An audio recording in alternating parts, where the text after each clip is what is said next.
guys, this is Pandora with TGN, and if you don't know, then I don't know where you've been, but BLIZZCON has been happening over this weekend, and it has been epic. The Mist of Pandaria expansion has been released, lots of really good StarCraft play, a lot of Diablo 3, and it's just been really good fun, and I've been watching almost every moment of it.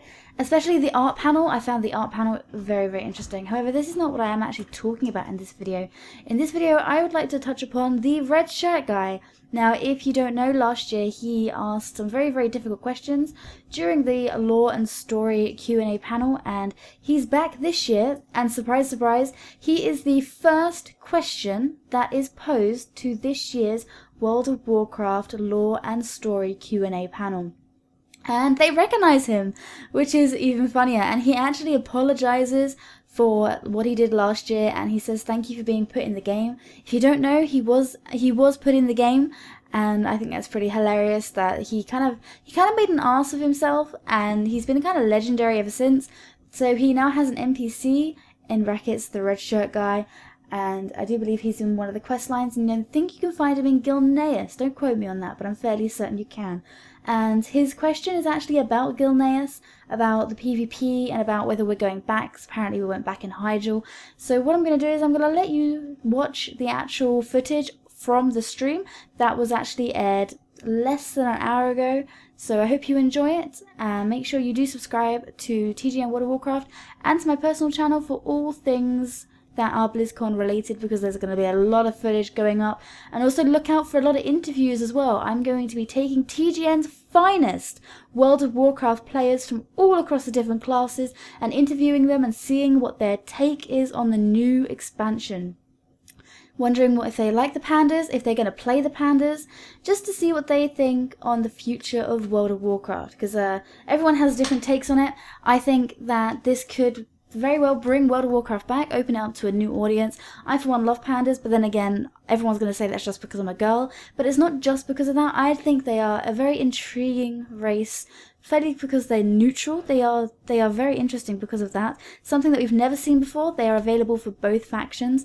I'm also very interested in the monk class because, well, let's face it, nothing really has been amazingly new for a while, so I'm hoping that the monk class and the panda race will bring something very new to the game. So I'm going to let you get on and watch the red shirt guy's clip. I hope you enjoy it.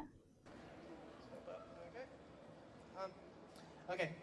First, I would like to say thank you for everything that happened last year, like with, well, not the messing you up, but with putting, sorry about that, but anyway, putting you, like putting me in the game. I like that. Thank you very much.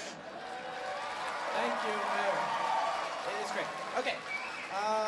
But for my question, I know that, or no, that's probably repetitive. Okay. Anyway, in Gilneas, the quest lines end with the strong feeling of to be continued and that we're going back. And the only other zone in the game that had that same type of ending was Hyjal, and we did go back to Hyjal 2 patches later. So does that mean we're also going back to Gilneas? 2 patches later, maybe? Maybe back to Gilneas? I don't know. You know, the Gilneans have such cool architecture and such a cool vibe to it, and it's really hard, just because of the nature of their story, we can't really incorporate that outside in the rest of the world. It's hard to do. So it would be fun to go back to Gilneas and really kind of reclaim that.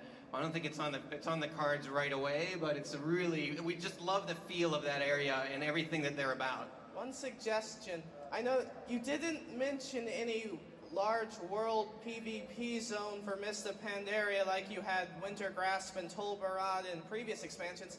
Maybe because it's a whole theme of PvP there, it could be Pandaria's world PvP zone since the continent's pretty fleshed out already? Potentially, absolutely. We're looking at ways of getting world PvP into Pandaria. We're going to experiment with a couple things. I don't think we really were ready to talk about anything yet. We're looking at kind of ways to reward that, to make that really compelling and interesting.